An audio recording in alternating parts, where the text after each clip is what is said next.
goal, Quishbilly Huddersfield Town. The most famous goal of Quishbilly's life. Is this the moment for Lee Fowler? It is. Take your place in Division 2, Huddersfield Town. Ruby and Steve Simonson's boots now. He's missed. Steve Simonson clears the frame of the goal and collapses in a heap of tears. Huddersfield Town are promoted. Mustafa Schindler has a chance to write his name in Huddersfield Town legend. And he takes that chance!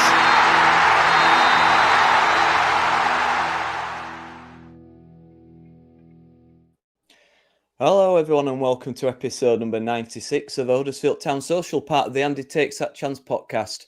The guys are gathered here this evening to dissect another weekly dose of town disappointment. The ground was packed, the atmosphere bouncing as ever, as everyone looked forward to a goal fest and a convincing home win against a team sat towards the foot of the league. The weather was wet, drab and depressing, just like the first half. Town finally woke up after 60 minutes, but a combination of poor finishing and heroics from Hartridge at the back meant another bitterly frustrating afternoon and a 0-0 draw. The Town fans left, dragging themselves from the ACU like drowned rats looking to drown their sorrows. And I went to lie by myself in a dark room questioning why do we subject ourselves to this misery week in, week out? Where did it go wrong on Saturday then? Is it the tactics, individual performances or both? Are we the early calls to get rid of Grant justified, or do we need to persevere for once and give them all time to gel? I'll be your host this evening, Nick Barlow, and joining me tonight is Mr. Bitter Cat Kicker himself, according to some Bradford fans. It's Mr. Gaz K, Gary Bowyer's doppelganger, Mr. Andy K, and the voice of calming reason, as always, Mr. Tristan Batley Kyle. Mr. Kilroy may join us later as well, if he can be bothered. But gents, how are we all doing? Are we all well? Yeah. Good to go. Good, thanks. Excellent. I mean, apart from everything we're going to talk about, everyone's happy, aren't they? But so, Dean Ball, hello, mate. Good to see you again. Gary Bowyer, Dean's laughing. LORDD, hello, fellas. Hello to you, mate. Good to see you, as always. Join in the chat, guys. Get your questions in. We've got some on X that we'll discuss later, but let's get on to the game, guys. Oh, God. I mean, look, it's the first time I've got to home game for a little bit. The rain was lashing down on it. Absolutely awful. I'm stood there with my £8 portion of chips and pulled pork in the pouring rain with a pint. Miserable as sin. Finally make it into ground. I'm stood there thinking, what's the lineup? Then I hear the announcer going, Ruben Ruskin. And I'm just thinking, fuck me, this is going to be a depressing day, innit? It was already on the cards, and I think I messaged 10 minutes in. You can always tell with Town, can't you? First 10 minutes or so, you can see the way they play. You know it's going to be dog shit. And I think I messaged 10 minutes in thinking this is going to be one frustrating day. So, Gaz, mate, first half, what are your thoughts on it? It was grim, wasn't it, Nick? It was grim. I think, like most people, I was hoping for a bit of a reaction from Bradford. Old Lee Grant was on telling us that we'd get one, but we didn't seem to get much, did we? The lineup was. I was encouraged by the lineup at least. At least it looked like he'd worked out what everybody else had worked out. Kane's helped himself by getting injured, so I mean, I don't know whether Kane would have played if he'd been fit, but he's dropped Kasumu in. Played Alves, brought May in, so I think it was pretty much what everybody was asking for, and Rowan at left back. So I think it was pretty much Ruskin at left back. So I think pretty much what people had asked for, and it was all right. The first 2 minutes was okay. Alves got on the ball a couple of times, it caused him a few problems, but that was pretty much it really. We upped and puffed. We created a couple of chances, didn't we? I don't think their keeper made a save first half, and then ironically, right on 17 minutes, the same minute we conceded our first goal at Bradford. Nichols had to pull out a super save. I don't know if you watched it back on the replay, but the bloke is hard low. It goes through somebody and it's near post. Great save by Nichols, really, to sort of keep us in the game. And then usual service was resumed, which is we sort of up and puff, get it forward, win a corner, and then we just put the corner straight into the goalkeeper's hands or such similar dross. But yeah, the first half was a tough watch. And a bit like the Peterborough game, really, I thought Burton grew into the game a little bit as it went on. I thought in the first half, I thought they got a bit of confidence by the fact that we just didn't seem to be able to break them down. They played same shape as Bradford and had a bit of joy where their wing backs, just like Bradford did. So yeah, it was pretty grim for staff. I think I was happy to go and get a bovril when the staff was low. Although I have to say that the referee blowing up while somebody's down injured while the game's not going on was a particular highlight. Really, I don't really know how that works. And the other referees amongst us will tell me it's all fine, but I thought that was really odd. Yeah, it was a bit. Well, I've not seen that before. Yeah, I'd forgot that, to be fair. I think I was just stunned by how bad we were in that first half. And, Stephen Shepherd, hello, mate. Evening to you. Good to see you. Ryan Windle, did they have any hot dogs left this week? I did see some, mate, but I wasn't going to touch them. So low, Mark Harrison says. Yeah, Andy, or should I say Gary, congratulations. Please. The only note I've got in that first half, and I know Burton had more than one chance, but that, as Gaz says, mate, that goal. I'm wearing this, by the way, this Northern football, because where is it, by the way? Where is it? Yeah. This Northern football that we've been promised, because that first half was dreadful. I've got to be honest. It was, I'm not going to say pathetic, but it's just slow, passive. And Burton's chance there comes from what I would class as typical League One / Northern football. It's a long ball, flicked on from Lofthouse, nice header. Shade runs onto it as a shot. Should have been 1-0. It was that simple. And we're prattling about passing it at the back for about 30 minutes. We missed about 3 headers on that first chance, didn't we? That I've not done the Kilroy thing of analysing it inside and out because I'm Gary Bowyer. I don't need to do these things. I have people to do that for me.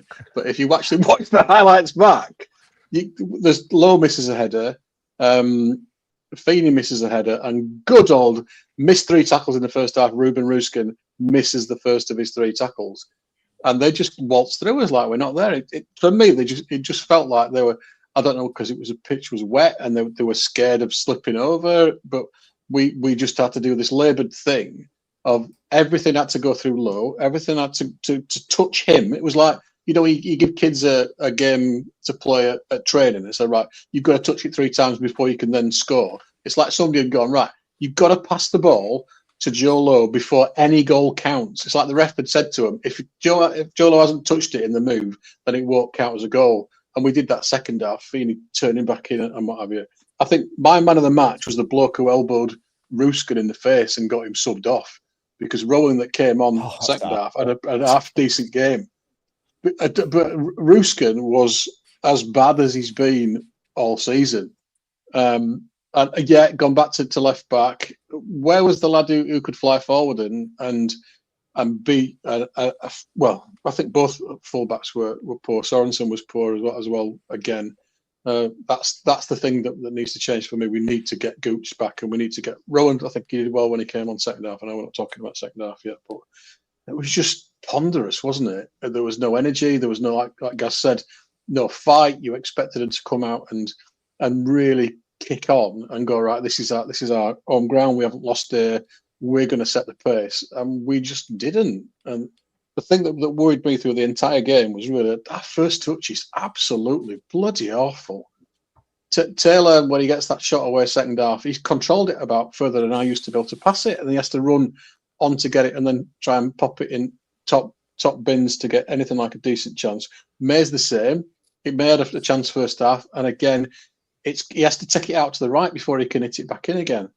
It was just mind-numbingly dull. But you just worry whether they're being told to keep it tight, and then we'll do the bring the subs on and change it second half thing. But it is becoming a pattern. And I'm Team Lee Grant. I am one of the Grantlings, as was as he called his kids. So I would be Team Grantling for definite. But that we need just to take the shackles off and play like we're determined to get top 2. And I'm not sure they believe first half that we've got what we need to be able to do that. So for me, it's take the shackles off. Let them attack. Let them go.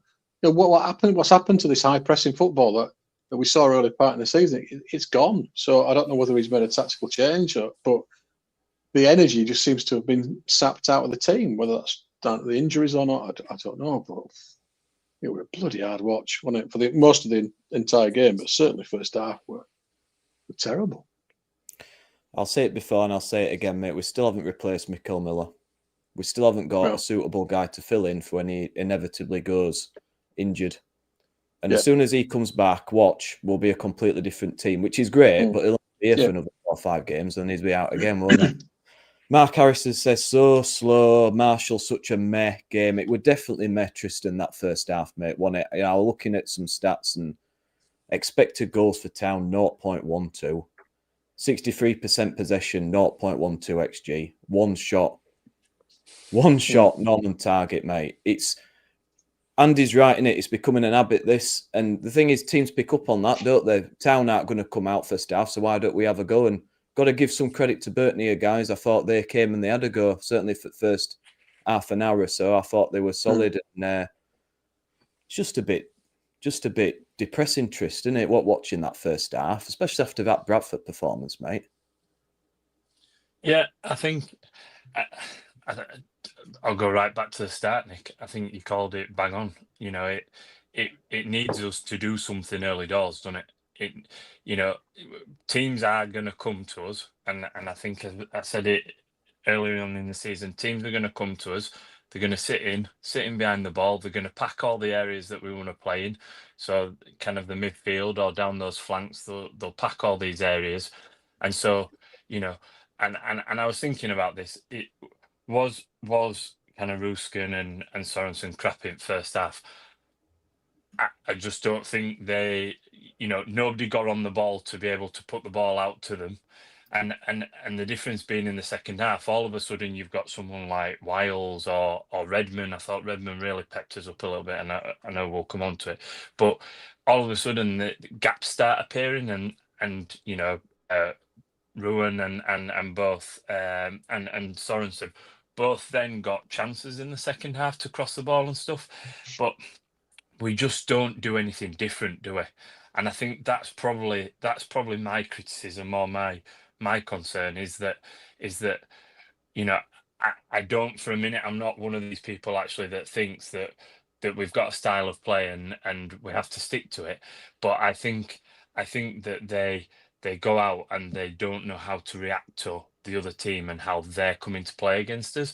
So they go and they go out and they play and no one does any difference, anything different. So I think first half we had something like 42 long balls, then second half we had like 37. So not that great a difference, but second half all of a sudden we start running onto long balls. Someone actually runs into the channels. Taylor starts running into the channels.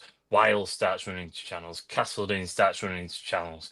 There seems to be whether it's, I don't know whether they've been told to, as Andy said, keep tight or whether they're just they're not breaking that mold. They believe that they can kind of beat teams with this kind of passing out from the back. But currently teams are just sitting there. They're literally sitting there. And I think with the press, the press is difficult when you play someone like Burton, isn't it? Because what are you going to do? Press them so that they hit ball long and put it over and in behind and we get caught out with it, and because we're not quick at the back, are we? We're so slow at the back. And so I think probably there's a reason why we don't press against some of these teams, and we might see it, against teams that want to play with a bit of possession, but I don't think we'll see it against your Burtons and those types. We've got to be good enough to break it down, though, Chris. We've packed the squad full of allegedly championship quality players, certainly on championship wages. I listened to Radio Leeds on the way back, and you'll have to forgive me. I haven't got a memory for. Unfortunately, my memory's not as good as yours, Nick. But they talked about the passes, and I think we had something like 560 passes. Only a third of those were forward. 2/3 were either sideways or backwards. And I don't know, somebody said up there, Shep, sideways. Since Shep's been giving me stick about my teeth, I assume he's on holidays in his caravan in Filey. Is that where he's joining us from? And I think that's the problem. We had 560 odd passes, 70% possession, and only had 12 shots, only 5 of which were on target. I mean, that's every 8 minutes. It seconds 8 minutes to get a fucking shot away. It's not there's no attacking intent, is it? That's the problem, Tris. Especially in the first half. You're right. We're just happy. Keep the ball. We pass it around between ourselves. Get our stats up. Look great. But actually, we're not creating bugger all. And this is the thing, guys. Second half we put people on the pitch that actually tried to do something different, tried to move into different spaces. All of a sudden we have like Ruan and Sorensen putting crosses into the box. The chance that Bojan had right at the end of the game was from a cross from Ledson. I don't think for a minute we saw Ledson go past, run beyond and into those spaces. But Wiles comes on and kind of manipulates those spaces. So I think it's trying to get those players on the pitch early enough, to be able to do that. When he makes substress, it's all like for like. That chance Bojan has, 100% May scores that header. It's a horrible flicky thing, and the bloke does unbelievable to clear it off the line. But they shouldn't be getting a chance. That ball should go right back where it's come from, inside front post. Instead, it's a flicky header, and it gives the bloke a chance. So I'm getting really frustrated at the amount of ball and lack of threat that we seem to create with it, especially in the first half. In the first half of games, if we let a goal in first half of the game, you just know second half's going to be a mountain to climb. Yeah. It does seem to be a tactic just to keep it tight first half, tire teams, frustrate them, and then bring the kids on, let them run at them and score some goals. Well, that's great if it works, but that's not going to work every game. If we'd have scored against Burton early, then the game's pretty much over. Burton aren't great away from home, don't score a lot of goals. It'd force them to try and come out a bit more, opening more space for us. But it was just so passive. And you're right, Tris, when, Joe Lowe gets the ball, he doesn't make an attempt to run forward. The midfielders don't make any runs. Left back and right back don't make any runs. So it's all just static. And everyone's screaming, get pass it forward, and there's no options. So it's kind of sideways, backwards. There's no movement at all. It's very, very slow. They have to wait at least a second too long before they make a decision to lay the ball off. And it still happened more in the second half. But we'll go on to the second half because nothing really happened that first half, which was a problem. Well, apart from Ruskin getting his face rearranged, I don't know whether that was deliberate or not because it's down at the other end. But I think that's ended up being in our favour because I don't know whether he'd have given him 15 minutes, to get back into but to take him off was the right thing because I think both Rowan and Wiles, their stock has gone up because of their performances in that second half, and I think Wiles did really well when he came on. God forbid that Kilroy's here to hear us all say that or me say that anyway. But like you said, we just got Taylor's up front and he's isolated, and he doesn't track back well enough for me. He'll make the run and get beyond, and then he'll turn around and he'll look like, why the fuck haven't you just passed it straight to my feet so I can miscontrol it 50 yards forward and then run after it? And then he's like, you can see him looking for, well, I might get back onside, I might not get back onside. And then when he just jogged back into position, because he's taking ages to get back into position, we then have to piss around with it at the back. So I think whoever's up front, May or Taylor, is just so isolated. So, and particularly, I saw something about playing 2 defensive pivots at home against the bottom of the league. I think there's a fair amount of credence to say, actually, should we be playing that formation? Should it be 4-1-4-1 or something like that, or 4-1-3-2 or something? But you can't have just one man playing a long furrow up front and then not get back on side all the time. We've got to do something different because there's no threat. I lost count on Saturday of the times that Ledson went and stood behind a Burton player. So the centre half got the ball, they're looking for somebody to pass to. Assume he's trying to show, so the bloke simply goes with him. And Ledson was hiding that. I was really disappointed with Ledson on Saturday. I thought he's not really delivered him spades or buckets yet for Town, but he's been tidy enough. And he's been there, but I thought on Saturday, I thought it was really poor. I thought he vanished, and you make a good point, Andy. You know, these lot finished the day bottom of the league. So we've got Peterborough and Burton, both of them are pretty much bottom of the league. Come play with confidence, and let's be honest, Peterborough could quite easily take the point as well. By the way, and we struggled. It's not like we struggled to break them down. We struggled to create anything for the best part of 70 minutes until eventually, as you said, we lobbed some subs on and they run out of legs a little bit. But up to that point, it was as comfortable as you like for them. I don't know whether we switched anything tactically, but they seem to be very. Every time we got the ball in midfield, we seem to be crowded out by 2 or 3 Burton players. So I don't know whether he switched something in terms of. I don't know enough about football to say anything like that, but we seem to create a bit more space second half. I think we really missed. We started to run under. We started to run beyond. And we didn't do that. Stretch the pitch and opened it up. They compacted. They were so compact, And actually, when Taylor ran the channels, and he did it really well in the second half, as much as he huffed and puffed and threw his hand in the air, he actually did it really well, and it all of a sudden just opened everything up.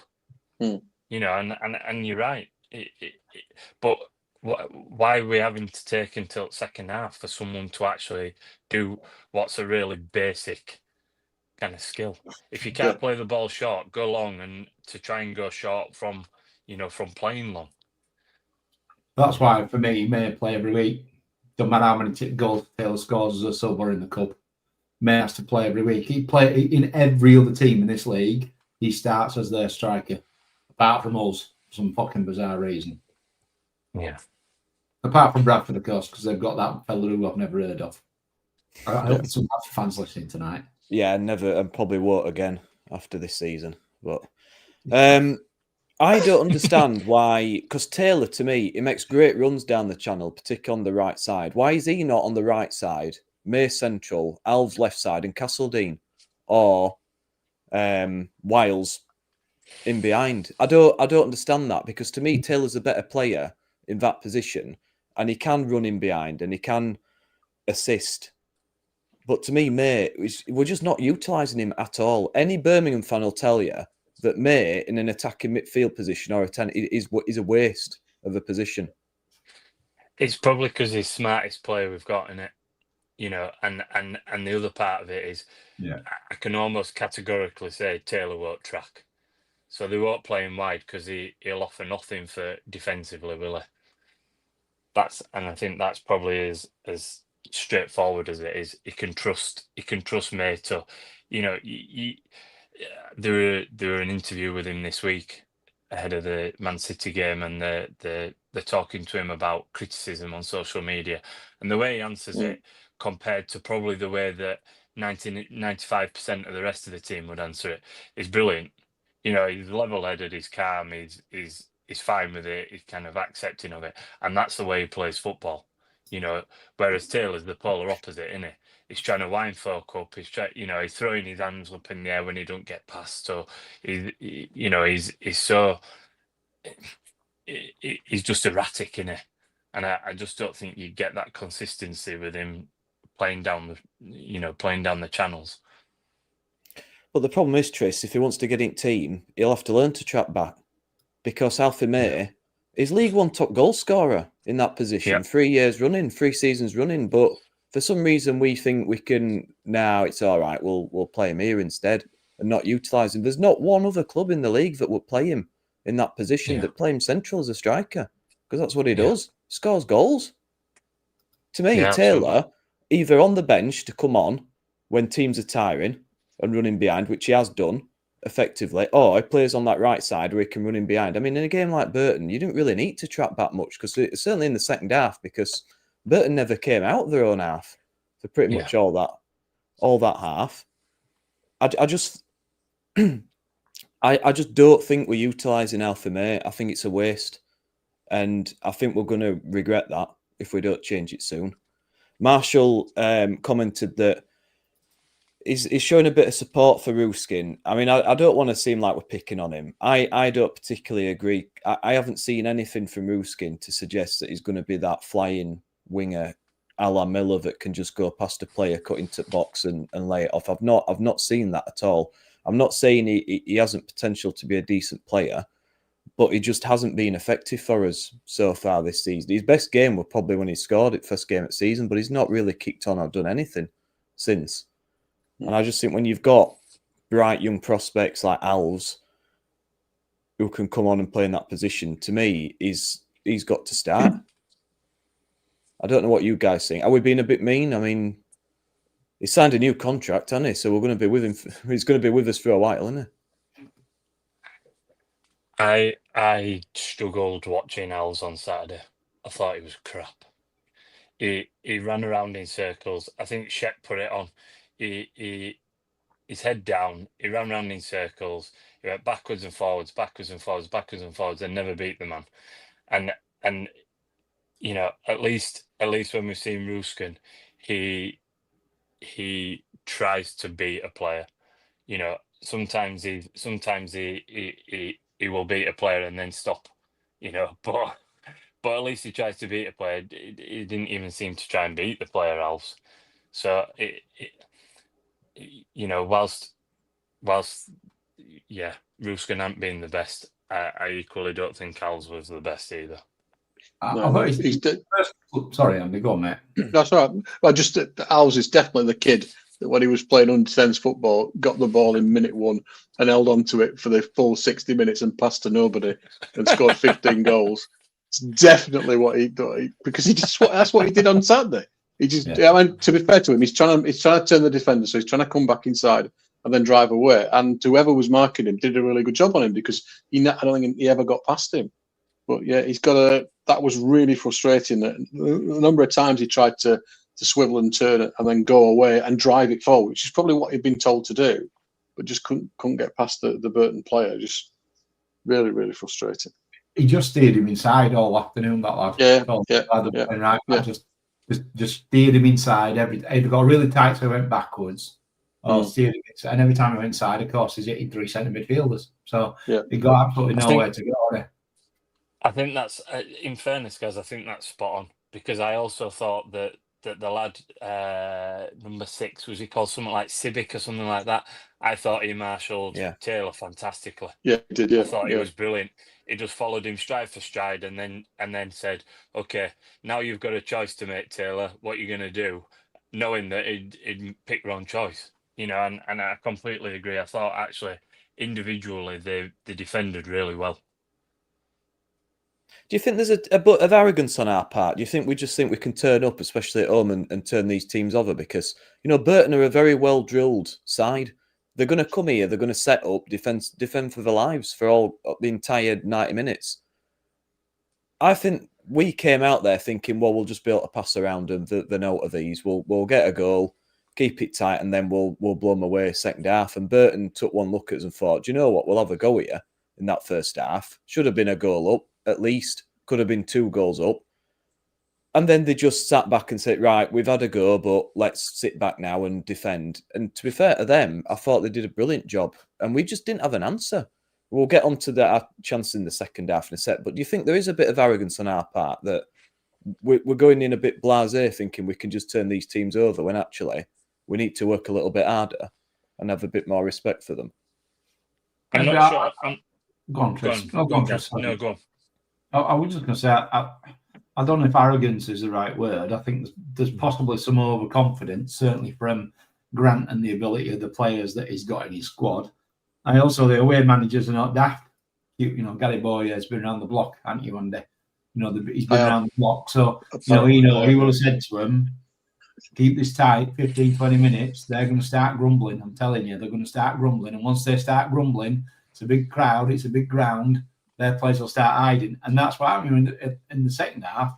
There was an instance where we broke, we got the ball out wide, fucked about with it, gave it to Sorensen, who panicked and then passed it backwards. And I mean, it wasn't quite a shouty boo, but it wasn't far enough. But he got some real stick from the crowd. So I don't know if it's arrogance or overconfidence, Nick. But we're going to come on to Grant in a bit. But I'm becoming more and more convinced his game plan is as you say, which is let's just play some tidy football, keep it moving, and then don't worry, because if it's 0-0 on 70 minutes, we'll bang 2 or 3 people on. Because our bench is as good as anybody else's starting 11, pretty much, isn't it? We wang 2 or 3 on, and we'll have enough to win every game. So, but yeah, the managers are not daft, are they? They've seen us play, they know what we do. That's why Arnes got marked out of the game in Bradford, because they'll watch 6 or 8 tapes of him doing exactly the same thing for 90 minutes. And been the same, with Owls, although he's not played for us before, they'll know what he was, they'll know what he does, and they'll be ready for it. But I think he's got to find a way, Grant, that is, to get the teams to start quicker. Because if he gets us onside and the crowd starts going, then we'll blow away pretty much every team, won't we? But yeah, I'm not sure they believe the hype at the minute, Nick House. I think there's a bit of that. I think they're starting to worry whether this is working, looking at 1 or 2 of the performances. Mm. Yeah, I don't think there's a massive I don't think there's a massive cockiness, or I think some of it is actually, is there enough players on the pitch that are capable of grabbing a game by the scruff of the neck and working out how to break down a team. If you look, and probably by that I mean, people that want the ball. Quite to your point, Gaz, I didn't notice it, but if someone like Ledson is hiding, in the game, all of a sudden we start looking like a team that's going to have chances. When Wiles came on the pitch, Harness came on the pitch, Redmond came on the pitch, and all 3 of them just wanted the ball. They were looking for the ball, they were showing for the ball, they were moving, they were passing, they were shifting it, and all of a sudden it did open things up, and I just wonder whether we're just not getting the right mix of players on the pitch all at once, and I know that there's been kind of murmurings of trying to chop and change it, and there seems to be favourites and stuff like that. I think probably some of that is a bit of both of that. That he's trying to. He knows that someone like Kane can have an important impact on a game, and he's always willing to try and get on the ball, and he's trying to get him into the team even when he's not kind of necessarily having a big impact. But he knows that he can rely on him, and I think. If you look at the weekend, I don't necessarily agree with some of the comments that we didn't need 2 holding midfielders. I don't see him as holding midfielders. If you look at probably the first 3 chances we had, Kasumu in the first half broke through and put a ball across goal, went into the keeper's hands. Yeah. Second half chance, Kasumu broke through. And dropped it to the edge of the box. Can't think who had it was when Castledine had the shot that he hit wide. So actually, and then one of the chances at the end is Ledson. So it's not that I don't think it's not necessarily about having 2 holding midfielders. It's trying to get the individuals on the pitch to create that space and and move the ball around, and I'm not certain that we're getting that mix right at this minute in time. It's frustrating, isn't it, Tris? Because you're right, they did come forward, but they just didn't in the first half, and I don't get it. Steve Brailsford, hi mate, good to see you again. Just don't get the first halves, says Steve, and I agree, because when we do play actually start playing football, passing it around quick and getting in, that first chance there, I think it's Owls on the left and Kasumu gets involved, as you say, Tris, and then it comes across. Eventually it finds its way to Castledine, which is a poor finish, by the way. Should be doing better with that. But that's a really good passage of football there, of attacking football. And you just think, do you know what? If you could just do that more and start the games like that, in the face of the opposition, creating, the crowd would be right behind them, but it's just so slow, and it's every 30 minutes, those kind of moves. It should be every 5-10 minutes. And funnily enough, Nick, we seem to get a lot of joy out of getting to the byline within the box, and dropping a ball to the the kind of penalty spot edge of the area. We seem to have got a load of because we're not a big tall team, so we have to put it in on the floor. We seem to have a load of joy from that, and though we didn't score it, I think there was probably 3 or 4 chances created like that at the weekend, and it's interesting. I think, wasn't there a stat, Gez, you mentioned about listening to Radio Leeds on Saturday, wasn't there a stat that Glennon said that something like first half of the game were 23rd in the league and second half of the game were first in the league or something like that? Yeah. It was somebody in the Yorkshire Post did it, didn't it? It was the Yorkshire Post, one of the Yorkshire Post. Leo Wobschall did it. Was it Wobschall? Yeah. Proof's in the pudding there, isn't it? Yeah. We get another chance as well from Rowan. Again, Taylor, really good work down the right. And the ball gets cut back to Rowan. He shoots and it's blocked off the line. It's a good block. I mean, in fairness to Rowan, it's a good strike, decent power on it. It's a bit unlucky, that one. But then we come to the bigger chances towards the end. And I mean, just to jump in on that one, if it's the one I'm thinking of, I'm a bit grumpy about that because that ball should never have got to Rowan. If you look at the cutback, because Tris talked about it hitting the penalty spot, that ball rolls across the penalty spot and there's nobody within 5 yards. And the 2 midfielders that probably should have been on the penalty spot had bombed further on. So it should never have got to him. You shouldn't have having your left back to finish that chance off. It should be one of your 3 attacking midfielders and they'd all gone too far forward. So there's just sloppiness that's in part of the play, like the first touch at the Castledine, as he talked about, if he takes that first time and just passes it back where it came from, he scores. Just, I don't know whether they're just switching off at times and not doing what the roles are, but those 2 things infuriated me when I watched them back on the highlights. Sorry, Nick. No, that's why you're manager, Gary, because you see these things, mate. We're just plebs us for it. It's you've got the knowledge. My team mate. saw it for me, not me. It wasn't me. My team saw it for me. In fairness, Andy, I get completely your point that it shouldn't roll to Rowan. But given the way that rest of them finished ball, I'm glad it fell to Rowan. Just as well. Because in fairness to him, he controlled it. His shot so well, didn't he? That's usually ending up in the upper tier of that stand. Yeah, you know what I mean. Yeah. So I thought it was a decent strike. To be fair to him. I think Taylor also has a chance done it a bit earlier, which I've forgotten about. That keeper said. I think that's the first time that's he got his first touch. That was a great ball from Feeney. It wasn't a hoof, but he's peeled off the defender, the Sybil, I can't remember the lad's name, but he did a real good job on him. He's just peeled off him and beat him for pace.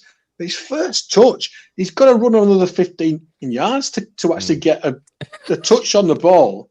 And he's taken it from being almost directly in front of the right-hand post to being this far wide. How? Yeah. You're a £3 million striker and you can't control the ball in that situation without it going 20 yards further away. I hope they're just absolutely rinsing the life out of his first touch in training, because it's got it, and that's a consistent theme. He's doing it all the time. So if there's anything that he needs to develop to add to his game, it needs to be that first touch from a through ball, because it's dreadful at the minute. I found it really useful, Andy, because I got my 6-year-old to watch it and told him that's not what to do if you want to throw a goal.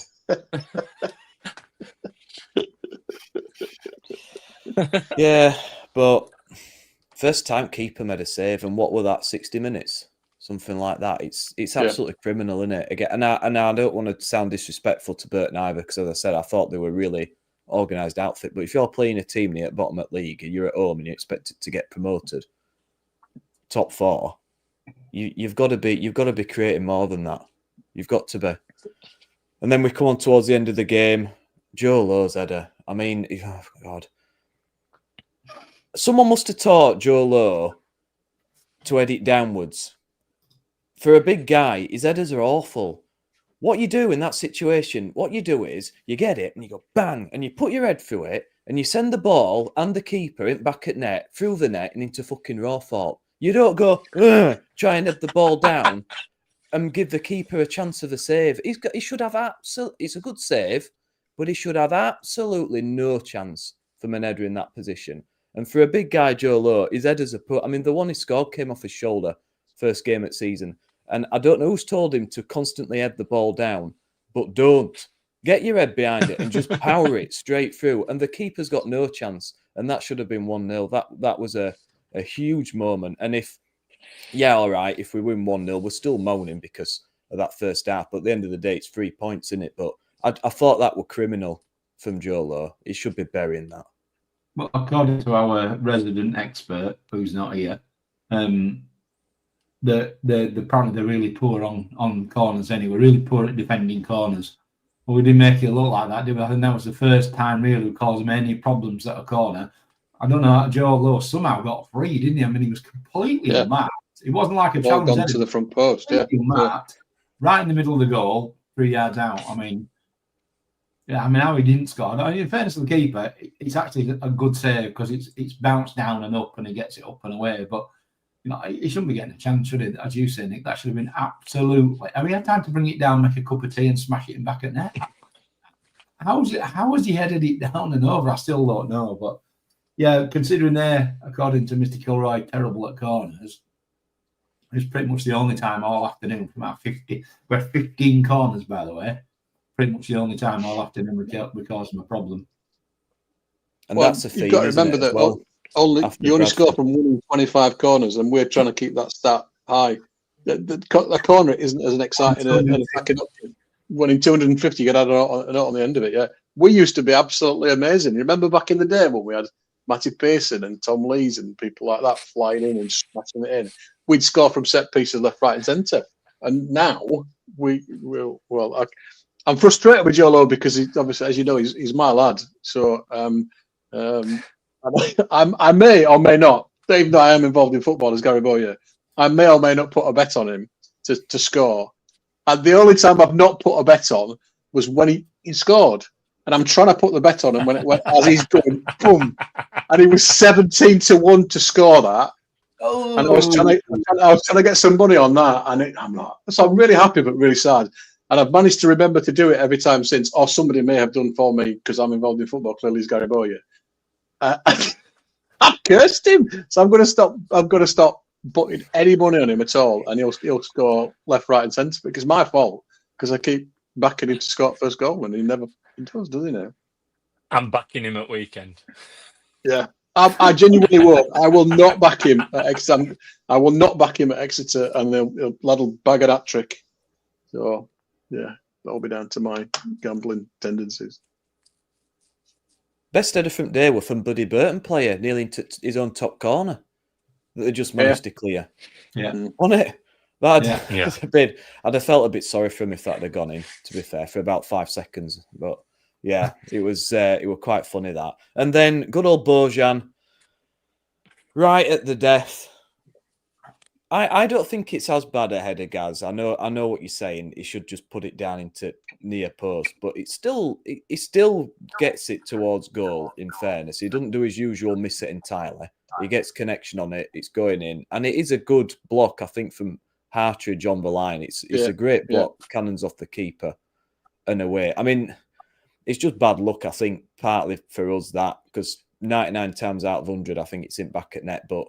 I don't think we deserve to win the game. I think we left it far too late to impose ourselves, and that's what you get when you just leave it until the 60th minute to start coming forward and creating something. And I think if we had won, it would have papered over the cracks to some extent, to be honest. And it might be a bit of a wake-up call that we need, but frustration, I think, is the word of the day. Yeah, you're right. It would have papered over some cracks, but we'd have all taken it, wouldn't we? After Bradford, oh yeah, we'd have taken it. We'd have hard fought. Or we'd have been using different words, wouldn't we? If we'd have won 1-0. But I'm not having it. That header from Bojan shite. You watch back of the replay. He does that hairy fair. He never heads it cleanly. The bloke ever. And if that's me, I'm telling you, that's it back at net. It goes back where it came from, and it's 1-0. But well, you know my view on him. I don't even know. After all this money we've spent. On earth is that guy anywhere near our squad on a match day? I haven't got a clue. But yeah, I thought since I'll get accused of being unmagnanimous when it comes to opposition teams these days. I thought Burton would value for a point. I thought they earned it. I thought they worked really hard, and I thought a point was probably about the right result in the end. for both teams. But when you've got genuine ambitions of finishing in the top 2, a point at home against bottom of the league's not enough. We should be putting these people to bed. I don't want to go all arrogant, but we should be putting them to bed. Should be 3 and 4-0. We can't expect to beat everyone, Gaz. You know how it is, mate. You're deluded if you think we're going to win every game. Yeah, thanks, Tom Lees. Whoever's teaching, I changed my name again. whoever's coaching headers, don't. Because again, we had another one at one point, and I can't remember. It was sometime the second half, and I don't know if it was Bojan or Lowe, but it came in again. One player misses it, and then another one tries to head it down, but he completely missed the ball. Like some fucking string puppet, like flopping in his head, and just completely. I don't know who's teaching him to do this, to head it down, because just get your head behind it. But whoever's doing it, whoever's coaching them the headers, don't. Just let them get on and do what they want to do, because it ain't working. But you look at this, I've compared the stats between both halves, and again, it correlates to what you were saying about the contrast between first and second half, that we had much more possession. We had 76% possession in that second half, and XG 1.24, 11 shots. So way better. A lot more accurate passing, 86% pass accuracy, 317 passes. I mean, most of them were in his own half, of course, but at least, you know, we had much more control in that second half, and it's all the more frustrating because I just don't get it. Is it just the fact that we've got decent players and actually the opposition just tire in the second half, and we keep doing the same thing, but actually the opposition are tiring and therefore switching off slightly, and we're managing to get in behind a bit more. I mean, we started playing it wide playing the ball over the top to Alves, who were getting joy running in behind, and then we stopped doing it. You know, Redmond came on, Zepkino Redmond came on, and he tried to make, I must have counted 3 or 4 runs off the shoulder of a defender in that second half. Ignored. Rowan didn't pass once, didn't pick him out once, and eventually, if you've got a young player making runs and they never get found, they'll stop. Eventually, they'll stop making those runs, and that's exactly what happened. Now, is that a confidence thing? Is it an ability thing? You know, there wasn't easy balls, but the ball was on. He was making those intelligent runs, and he just wasn't. He wasn't even interested in finding him. Why? I know. They were good runs. He sort of started on the outside, came round the front of the fullback and in behind the centre half, because the guy in the middle was playing him on, and you know, they turned it down 3. But I thought Redmond actually, when he got into the game a bit, he stretched him as well. He went both ways. He went inside and outside, so he actually gave the right back, the right wing back, something to think about for the first time in the game, because it was so easy before with Alves. He was always going inside. Redmond went outside, and he put a couple of decent balls into the box. Did Redmond? He caused him a bit of problem. But yeah, Wales made a difference when he came on as well, as you said, Andy. I thought he actually, again, influenced the game in a really positive way. He actually brought some. It felt like he had some urgency about him. It felt like it took 80 minutes for a bloke to have some urgency, and that seemed to be infectious on the rest of the team. His urgency seemed to spread really quickly. So I guess Wales will be back in on Saturday after that performance. I wouldn't be surprised, you know, and I wouldn't advocate him in this position necessarily, but I wouldn't be surprised if he starts alongside Ledson or Kasuma, because there were points in that game as well where he dropped in deep and went and got the ball and passed it and shifted it about, you know, and somewhere like Exeter, where probably not the biggest pitch in the world, you know, you're going to need someone who actually can play a ball and, you know, can find the gaps and is willing to play it between the lines. Yeah, possibly, Tris, possibly. Ryan Letson, I've been disappointed. I know Gaz touched on it before. It went hiding a little bit. I've been disappointed all season with him so far. He came with all this hype, championship experience, captain. And to me, barring a few patches, and I thought he did come on better in the last 15 minutes or so, 20 minutes on Saturday. But by and by, he's been a disappointment for me. He's just not done enough. I know he can do a lot more than what he's showing. Should we take him out maybe for a short spell? Or do you think it's a case of we need to just persevere for him and he'll come better as the season goes on? Is he another one that's had an injury before he came to us? Yeah, I was just thinking that. I don't know. He looks like a player that, to me, who don't look like he played a lot of football. What do you guys think in the comments? Do we leave him out? Do we give him a bit of time off and bring maybe Wiles in or somebody? I mean, the problem is like we're losing midfielders left, right, and centre. McGuane isn't ready to come back. I'd like to see him when fit. Maybe he'll make a bit of a difference. Where the hell is McGuane? But injured, isn't it? Injured. About him. I don't know, but he doesn't even talk about him. No, I don't know. Yeah, I don't know. It's weird, isn't it? Yeah. Weird. But we're running out of options. I mean, we've got some of the youngsters could come in, but it looks like Irby's going to be out for a while now. So, you know, maybe you're right, Andy. Maybe Wiles comes into that. He's still our most effective creative midfielder, stats-wise, that we've got. So, to me, we've got to play him. Has he got a switch ball in him? Because that's what Kane does really well. I sort of, in my head, he's sort of like a quarterback. He'll drop back off the pack and he'll ping it right usually. So they'll have an out ball, and we didn't have that on Saturday, and I think that was part of the problem. When we started playing longer ball second half, we looked a bit better. So I just wonder whether Wiles has got that aim in it. I don't recall him being a long passing type of player, but if he comes in, do we have to change that style? But I thought we really missed Irby Kane. I didn't think he had a great game against Bradford at all, but then I don't think anybody did. But that ability to turn and switch it is something that opens teams up and stretches it, like not just was saying that stretches the pitch, and we did that a bit more second half. But if he can do that, then bring him in. If not, Ledson, where's the guy that is wumping players up hill and down Dale? How many times can you think he's absolutely nailed anybody in a tackle? And that's what we were told we were going to get. So that to me says I don't think he's 100% fit anywhere near. I was watching him for a bit second half, and he just went quiet until the last 15. Maybe he was conserving a bit of energy because he did up his game a little bit to what the last 10 or so. So credit to him for that. But he's not the player that I thought he was. And he's not doing. There were a couple of times on Saturday when you watched him, he was giving it this to crowd to get a bit of joy. But the leader that we thought we got right at the start of the season, I don't know where he's gone, because the fellow that was giving it big licks in front of the away end at Reading, I don't know where he is. But that's the version of him that I want to see. So he's definitely got it in him. And I think somebody needs to step forward and grab this team by the scruff of the neck and say, right, I'm going to drive this team forward and I'm going to start to make stuff happen. I'm wondering whether one or two of them looking around and going, well, I hope he does it, because I'm not sure I can do it today. So we just need a bit of leadership, and because we didn't look like we got much of that on Saturday. So let's see what happens on tomorrow night. I think Gooch brings that as well, Andy.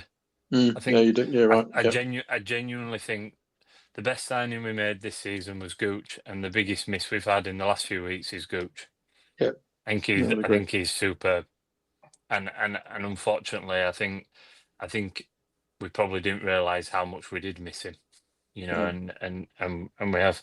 The other lad that we've not really talked about much is Castledine. I think he, for me, is fantastic in finding space, getting hold of the ball, and then there's just not much from there at the minute.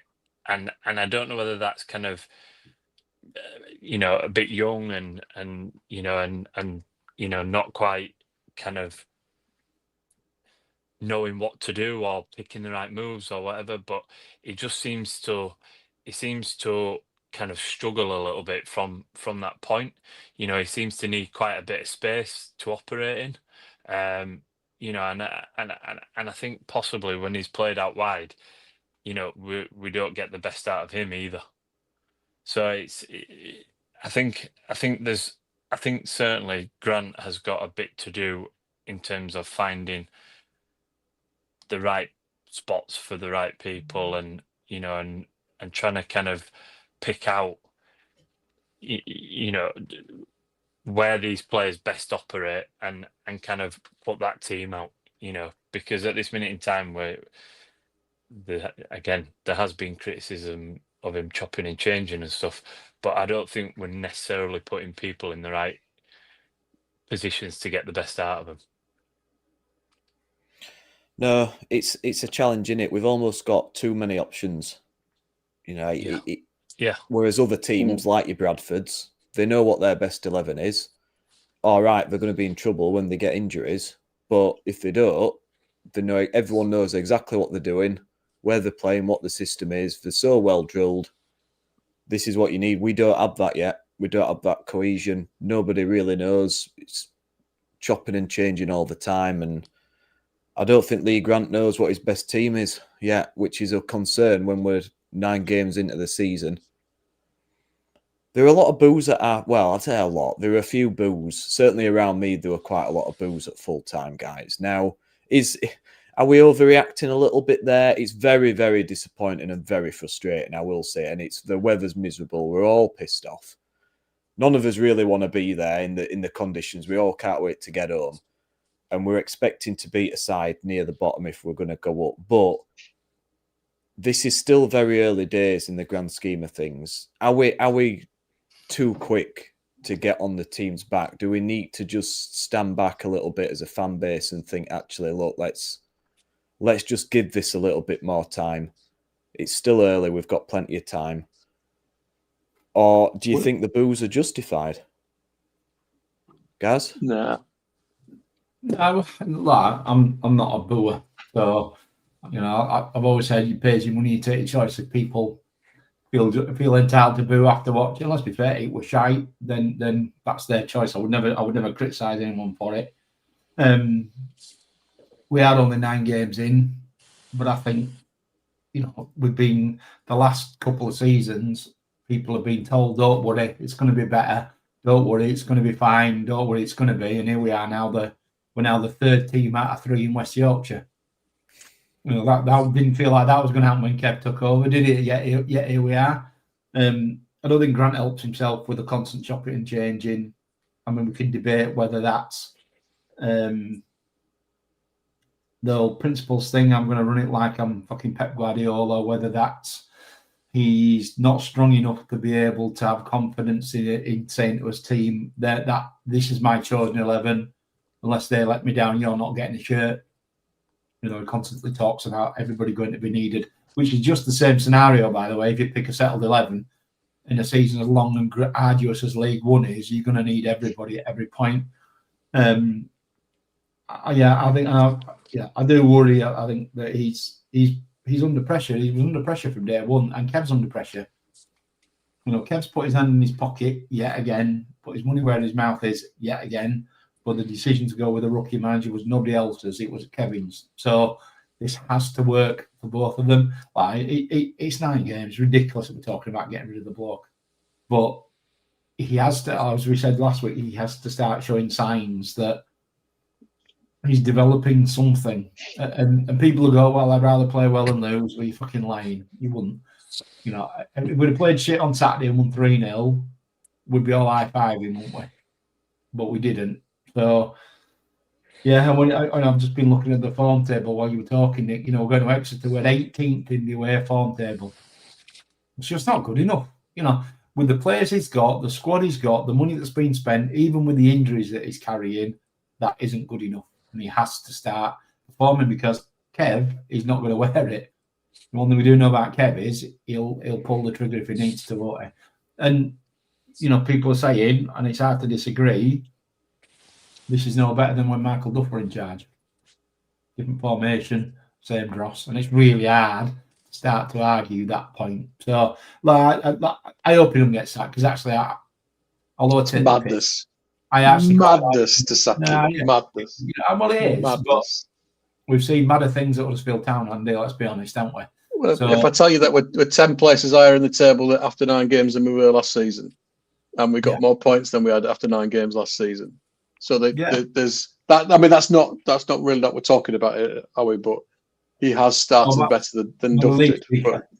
The league's loads weaker than it was last year. A shitload weaker. We've strengthened, and the league's got weaker. So, we can go around and say, but I mean, it's ridiculous. He ain't going to get sacked after 9 games. I hope. No. We've got to give the lad a chance, but he has to start demonstrating that he's developing and learning. Keep talking about learning. Well, let's see some of that on a match day. Sorry, that's all right. I'll ramble it. Sorry, Nick.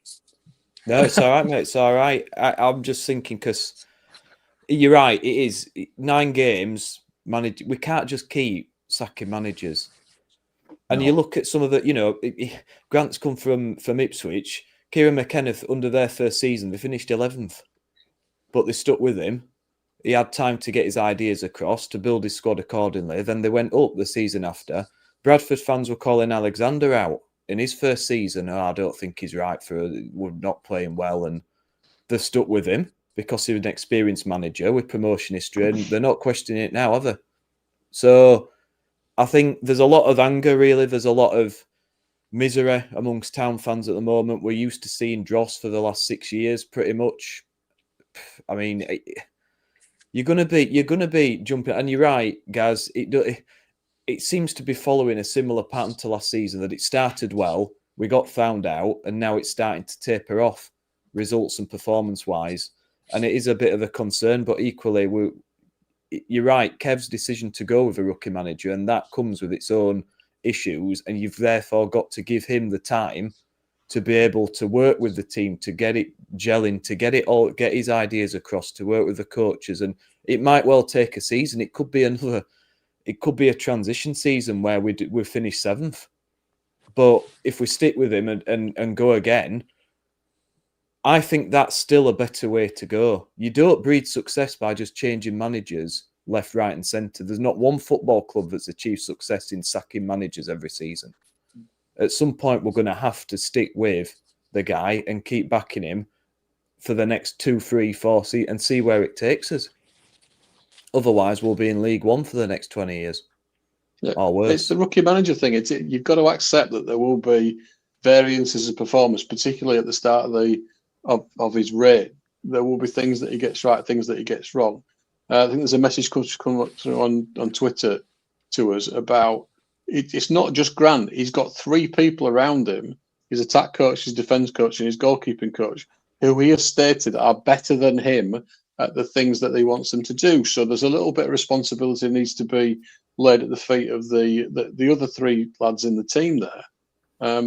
And you wonder what's actually going on with them. How much support are they able to give? And they're all experienced, or pretty much experienced. They've come from good jobs to come and work with us.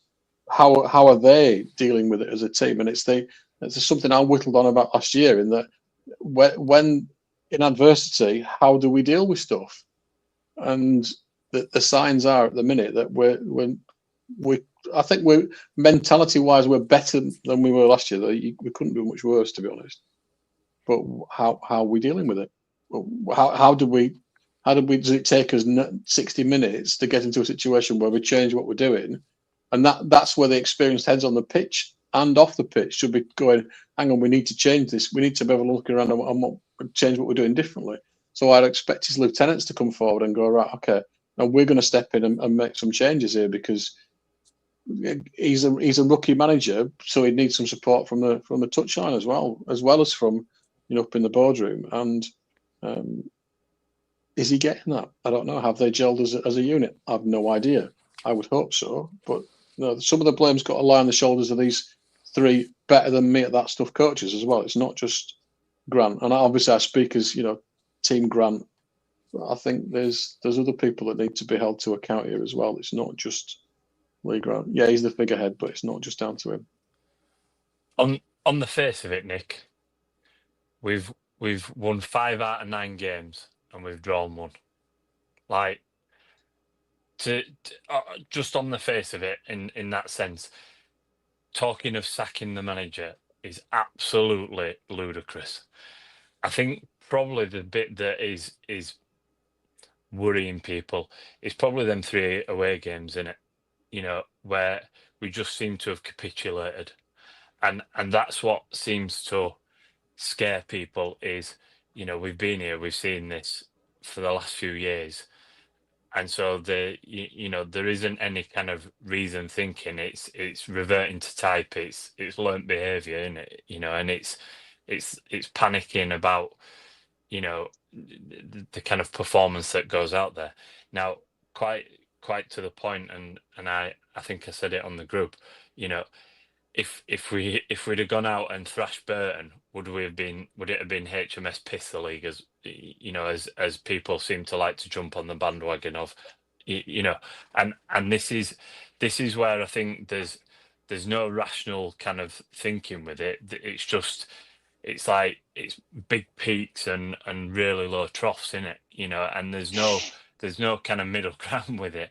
And I get football isn't like that, and certainly in these days played out on social media. It's not in the days of ringing Team Talk to find out the news and stuff like that.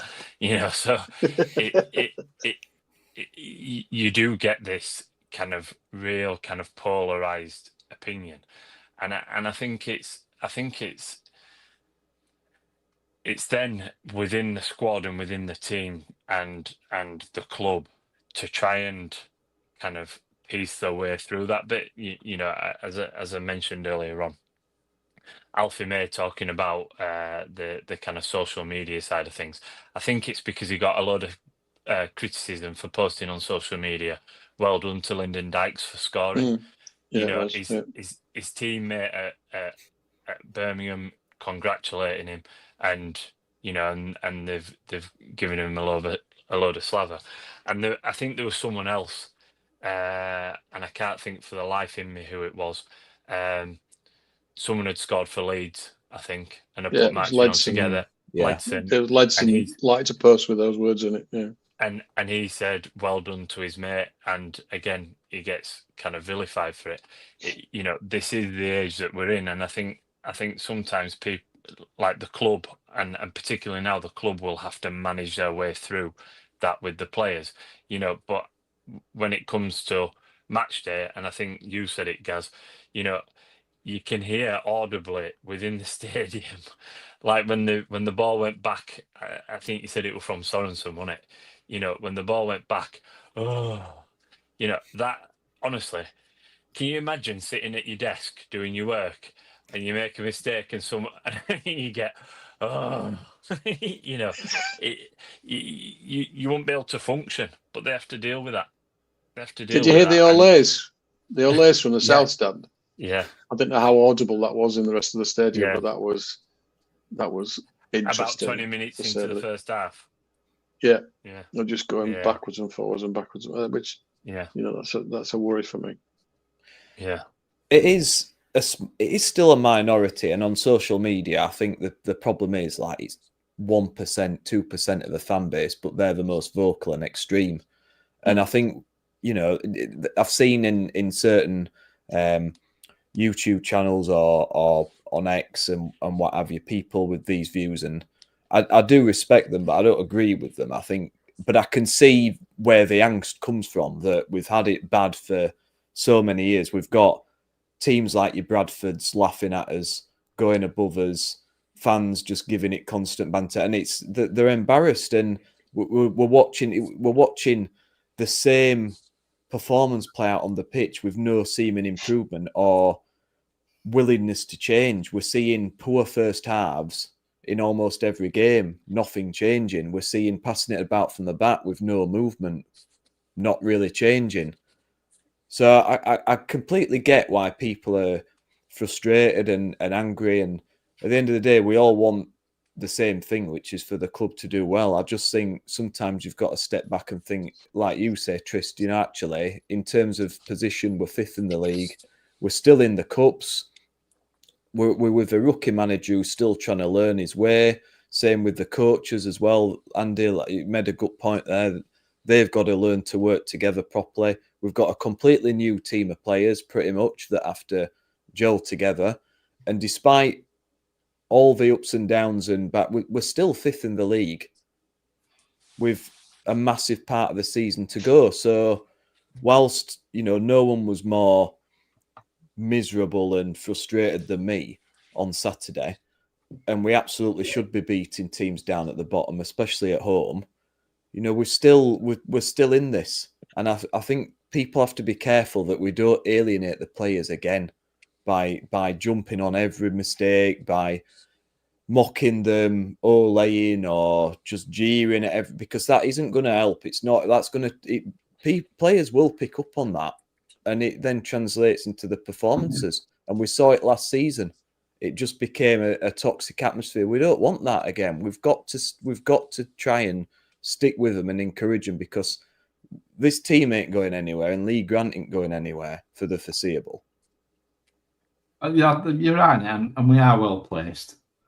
And playing devil's advocate the other way, we're also precariously placed. Lose a couple of games, we could be 14th.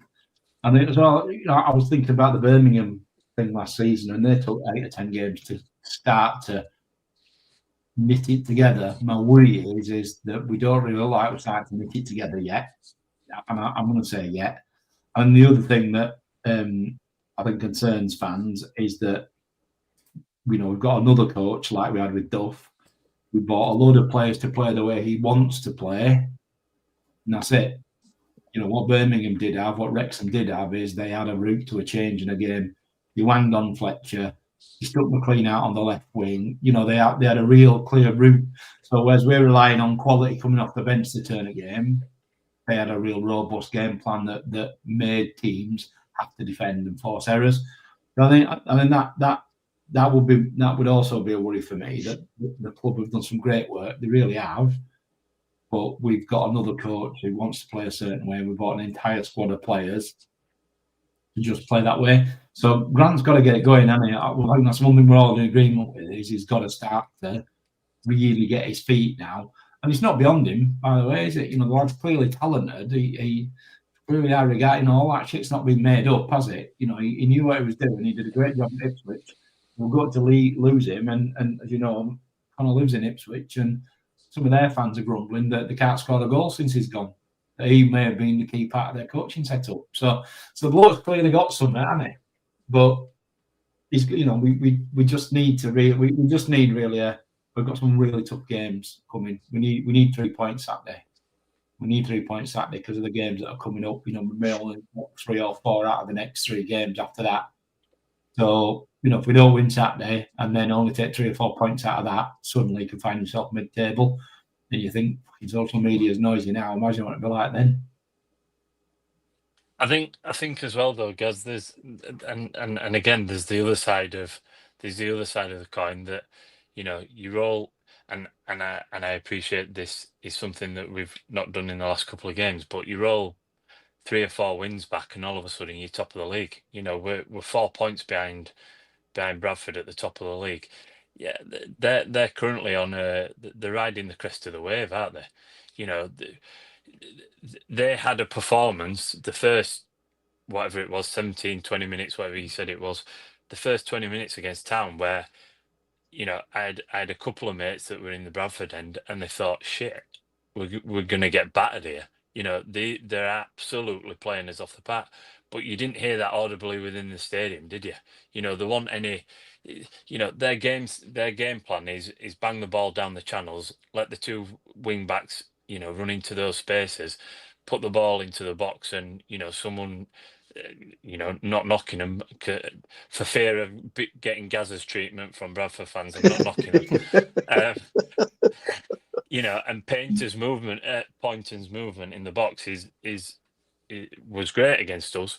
And I'm not knocking that, but at what point do people wise up to that as well and kind of go, okay, this is pretty basic stuff. What's happening here? How do we shut it down? And then all of a sudden they're not riding the crest of the wave, and I think that's probably the difference. The other teams that are up there, Stevenage, Lincoln, there's probably zero expectation, isn't there? The teams that have sat in this league for donkey's years, and fair play to them. Someone's gone and people are doing a decent job there. They've got a handful of decent players in at either club. They've got kind of something's clicked for them and they're doing well, but there won't be any expectation there. There's massive expectation here, isn't there? And I think that's the thing, isn't it? And quite to the point, Grant has to start kind of finding his feet and finding quite as you said, Gaz, that Birmingham moment almost where, okay, now I've got to hit the ground running and I've got to bring these points in. And if it's by hook or by crook and he scrapes a few 3 points together, fine. But at least it'll change the the momentum and the tide within the stadium. Do you know what I mean? Grant clearly backs him because if it had been Exeter that had come knocking with a manager's job for him at Ipswich, chances are he wouldn't have taken it. He's taking the Huddersfield job because it's a big job in League One. He's getting properly backed by a chairman who's happy to put his money where his mouth is and being given free rein to bring his own team in and run it as he sees fit. So, Lee Grant's got everything he wants. He clearly rates himself. Otherwise, he wouldn't have put himself in that position, would he? Yeah. So he's got to find it now, and he's got to unlock it. Because if we get to Christmas and we're 15, 12, I think he'll be a goner. Despite you saying what you're saying, Nick, I think come Christmas, if we aren't top 6, touching distance top 2, I think he could be a goner. And Alexander from Bradford to come in, eh? What would you imagine? But they've got to be wary of that. That's another thing when you're a small club and you do well. Exactly the same as what happened to Wickham. That were brave. They'll be in. They'll know. Exactly what happened to Wickham last season. As soon as you do well in this league, and inevitably Championship clubs will lose a manager, they'll come sniffing around. It's exactly the same for us. I guess if Grant did really well, obviously we're a bigger club, but these small clubs that do well, they lose the players and manager like no one's business come January, and this is what they've got to worry about. But do you think so, Gazza? I don't know, mate. I mean, if we're 15th, it's terrible, isn't it? By January, it's a disaster. But what's it gonna achieve? Who's gonna come from the outside looking at it? I mean, Kev Nagel, he'll have gone through 5 managers, permanent managers in the space of 3 years. Who's gonna come to that? Somebody who gets paid £250,000 a year. I'm sure they can put their worries to one side for that. Well, yeah, as he said, but again, we're starting from scratch. They've got to get to know the players. The players have to get used to their setup and their system, and we've only half a season to do it. I honestly think, even if we were mid-table, I would still stick with Grant and give him a couple of seasons to sit. Now, I don't know what financial implications are and what position we're in. I guess none of us will ever know that, really. That's down to Kevin Nagel and co to know that, and whether we actually have to get promoted. I hope it isn't the case that if we don't get promoted, we're going to be in the shit. But financially, if we can stand it, if we don't go up, we give them another season. If it's absolutely awful, then we'd have to think about it. But we can't just keep changing managers left, right, and centre. It's not going to achieve anything. But I know, Gaz, it's easier said than done if we're 15th and everyone's shouting off on X and the fans are booing in the stands. And he's quite reactive, Mr. Nagel, isn't he, to fan voices.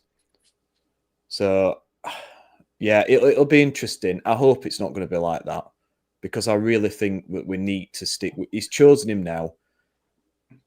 Would he have been my first choice? No, but he's here. So we've got to back him. We've got to get behind him and see how he does. I mean, at least we've got an easy game anyway tomorrow to make up for it. Man City at home, big crowd. Suddenly, all these fans have come out of the woodwork again. It's funny isn't it? But expectations rock bottom. Yeah, I expect us to get absolutely turned over. I'm not going to spend loads of time on this, guys, because who knows what Man City team's going to turn up. But do you think this could be a chance maybe for some of these youngsters to have a run out? You don't want them to be absolutely annihilated, of course, but they did get them in that position. So do you think we're going to see some wholesale changes tomorrow? Yep. He said that, and in the preview, he said that the lads that have got us there deserve the chance to play in a game. So you're going to see Vost, you're going to see Asher. Guardiola has also said that he's considering playing the academy players. But well, that's what he said, and I wouldn't know a Man City academy player if he bit me on the backside. So I probably wouldn't know many Man City players, to be honest. They're not late for town, so I'm not really bothered about him. But it's one of his big whinges, isn't it? That these competitions that get in the way of his quest for world domination and trying to get 100% bloody possession stats on a football pitch. I think this is the ultimate game that the opposition plays 90. He played a 90-minute game, and the opposition team actually never touches the ball. So, but he said that he said that he's going to be playing fringe players. You probably look at the bench, and the bench will be worth quite a sum of money. But I can't see their resident Leeds fan turning that up front for him. So I don't think I think he'll be having a nice feet up in his Viking pajamas at home. We'll finger whatever else he wears. So we'll see one or two. I think Stones might play for them. I think Aki might play. So that's two international centre halves that are going to be. You imagine Joe Turner coming up against them? They'd be like, "Oh, you lad." So yeah, whatever they've got absolute quality.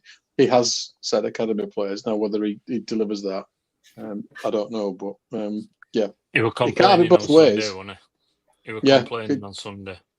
But fixture pile-ups and all that type of stuff. Yeah. We'll play your bloody kids then, and go out at competition, and that'll soon sort you out. Although contrary to your popular belief, Andy, he actually played counter-attacking football on Sunday, so we might see Town dominate possession, and City have to come and counter-attack Town. Yeah. If we're passing it sideways and backwards tomorrow night, and they're not scoring any goals, then we might be quite liking that. But hopefully we'll do better than Barnsley, because Barnsley are losing 4-0 to one man. Some fella called Diogo Gomez has scored 4 goals against them, and one of them that I've seen on Twitter is an absolute beauty. So, 5-0 now. Is it 5-0? Has he scored 5th? Or no, unfortunately not. Oh, that's a shame. Is that Brighton they're playing? They're playing Brighton, yeah. Brighton. So I bet your Pender boys are in the away end there, cheering on their team. What's our predictions? Let's do some predictions for tomorrow. Trist, bit of fun this. No, I mean, it don't matter, does it? Let's be honest. It's been nice. It's just been a novelty to get this far in League Cup, but what do you reckon?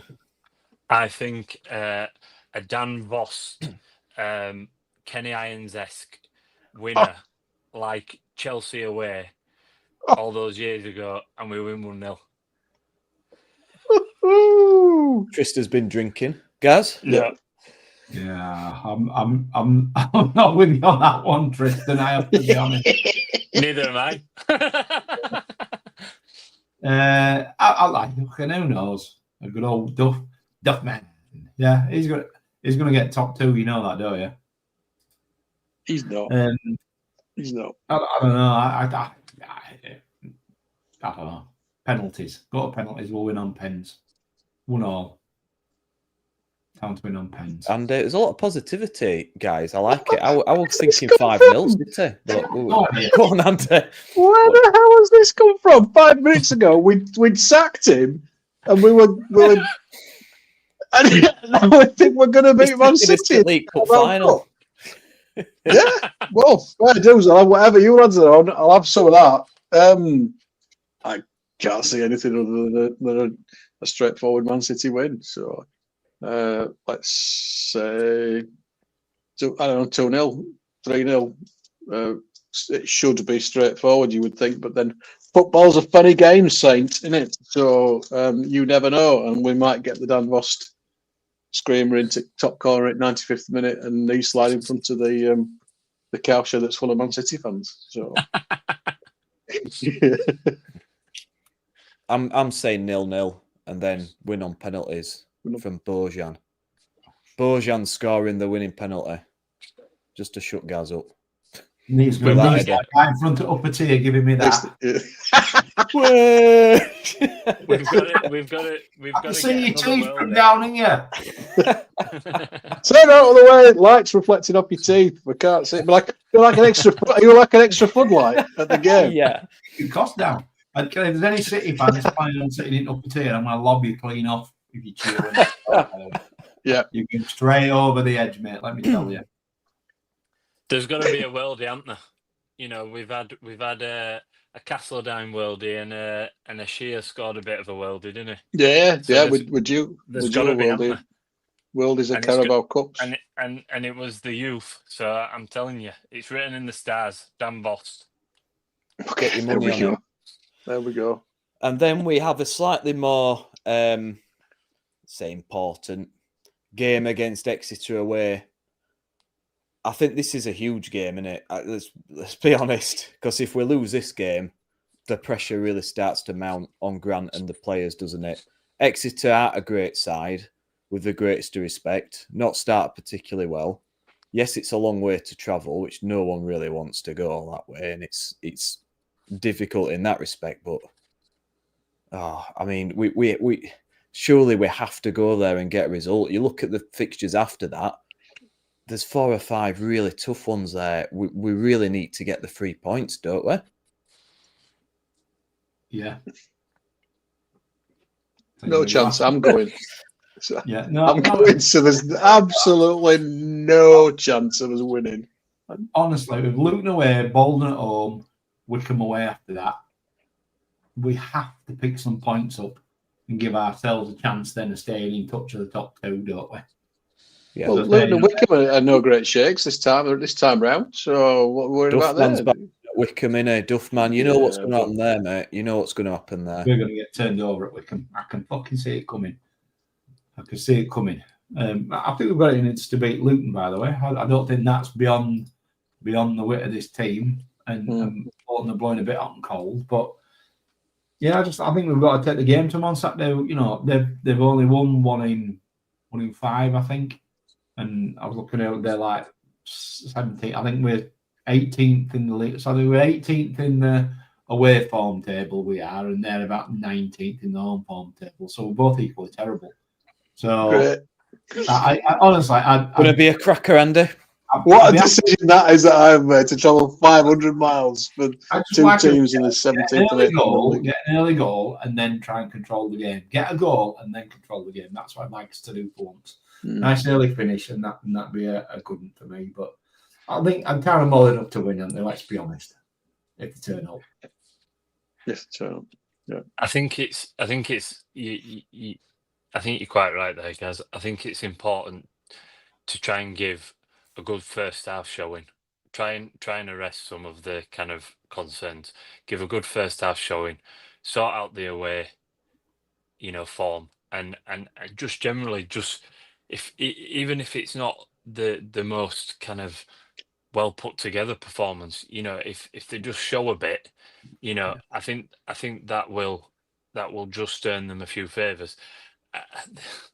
They lost last time out at home. They lost to Port Vale, which says a lot, doesn't it? So there will be expectation going there, and I think town fans will have that expectation despite our away form. But I think if the performance is the big thing here, and showing something and showing what they've got. Quite as I think Steve Brailford said, just give a decent first half. I think that's really important. Yeah. What we mustn't do is something fucking stupid like let Exeter score it first 5 minutes, and then it's a mountain because they've got crowd right behind them, galvanises them. They'll sit deep, and we'll have to try and break them down. We can't let that happen. We've got to go out from the off, make a statement, get a goal in first 20 minutes and control it. But that's probably the reason why we played like we did on Saturday, because they are panicking about Barnsley, Blackpool and Bradford. We go in at half time and we're out of the game. So I'm not sure we're gonna go out and give and wipe a team away in the first half, but at least show that there's that they're willing to play and that they're willing to to kind of do different stuff, not just kind of status quo. They owe every one of those away fans a show after the last few away games. Every single one of them, especially travelling all that way. If they don't show up again, they don't deserve anyone to go and watch them. It's as simple as that. 600 tickets as well, I think, have been sold. Yeah, it's good. Decent. Wow. Listeners, what do you think the score's going to be? Let's give some predictions for that. So I'll start with you, Andy, for this one. 1-0 Town. Nice. Tristan? Yeah, I'll take 1-0 Town. Gaz? I'm going to, believe it or not, I'm going to make it an hat-trick of 1-0 wins for Town, yeah? I think Joe Taylor will miscontrol one on the halfway line and it'll fly into the top bins and he'll run away going, meant it! Hope so. Yeah, I'll take it. I'll take it. My brain says 2-2, but my heart says 2-0 Town. So I'll go with that. Okay. I'm a pessimistic bugger these days, you know, but it's the games we should win, we don't. And it's just fans travelling all that way, expect it to win. It's a perfect storm for disappointment and a draw. But come on, let's all be positive. I'll go 2-0 Town for the sake of our sanity. Kerr Brooks agrees 2-0 Town. The only thing left is just to touch on we saw Gulker United posted put a post on X about the sad passing of Alfie Firth. Now he's a young lad that went to watch Gulker United regularly with his dad. I think he was a Town fan. Andy, I think you know more about this than me, mate. So I just wanted to bring it up. Well, yeah, and I think that's all we want to do really is that the Gulker, Alfie was a Town fan first and foremost, from what I understand, but went with his dad to go and watch. I'm filling up thinking about it, you know, go and watch a community club, you know, a real good club at Gulker. And what they're doing is on Saturday they're donating all the gate receipts to the family. So if with 600 tickets being told, but there'll be plenty of other Town fans knocking around wanting to fix a football. If you can and you feel able to, why not go and watch Gulker and put your money in the over the turnstiles, because that money will go direct to Alfie's family to deal with like the funeral arrangements and things like that. Town are aware. I don't know what Town are going to do about it, but I'm hopeful that they will do something that will at least mark. It's just absolutely tragic. He had a heart condition, poor lad, but you know they speak really highly of him. You know, lit the room up wherever he went. He was a great kid. So just if you want to donate to the family, you can do it via the just DM Gulker on Twitter, and they'll give you the details to send some money through. To if you can't make the grade, then why not pay what you would have paid to turn up, and if you can't make it, just send your match entrance money through to Gulker, and I'm sure they would absolutely be proud as sponge to pass it on to the family. But it's just you know, we're all parents, aren't we, on here, and just the how Alfie's family are at the minute, just heart goes out to them. You know, it's all we can do is do the best that we can to support them and do the best to show that you know, Alfie made a difference wherever he went by the sounds of it. So let's see if we can make a difference to his family and just rest in peace, old lad. Yeah, it's incomprehensible, isn't it? I think there was talk of maybe doing an applause as well at one of the games, and there's all sorts of ideas floating around as to what we can do. Hopefully we can sort something out, but there might be a way to donate online for people that can't get to the game. I'm not sure, so it might be worth just keeping an eye on social media and seeing what we can do. But yeah, they're on Twitter, aren't they? Gulker United. I think it's at Gulker United on Twitter. They've put a few tweets out about it. I'm sure that if you slide into the DMs, I've had a conversation with Dale Marsden there. They will make some arrangements to do whatever they can for you to be able to help. But yeah, let's not walk past this one. It's absolutely heartbreaking. And I think that if we can do something as a club and as a community to help this family in their hour of need, that's what you'd hope. We are all about. Loads of messages from other clubs. Thackley, apparently, who they're playing on Saturday, all their players and all their committee members have decided that they are going to pay into the game as well, which I think is a really classy thing to do. So normally the committee men can come for free, but they're all going to pay their entrance fee, and I think that's just a lovely touch. So that's great work from Thackley. So let's see if we can do a similar sort of thing. Yeah, absolutely. So finally, I think we're going to wrap it up there, guys. We've done enough there, an hour and a half.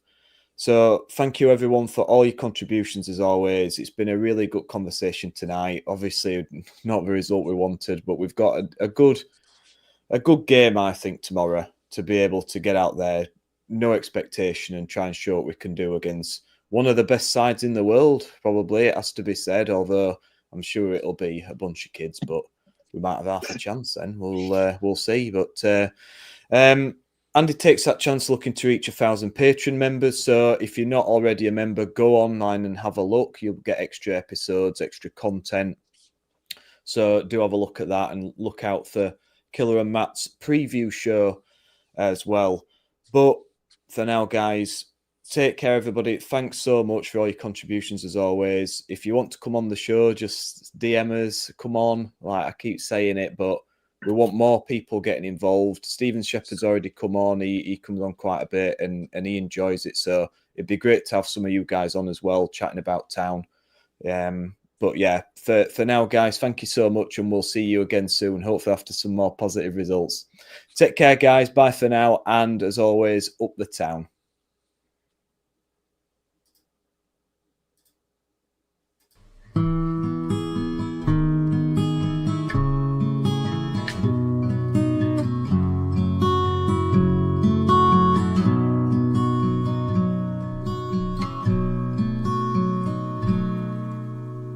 There's a team that is dear to its followers. The colours are bright blue and white. They're a team of renown, and they're the pride of the town. And the game of football is their delight. And all the while upon the field of play, thousands loudly cheer them on the way.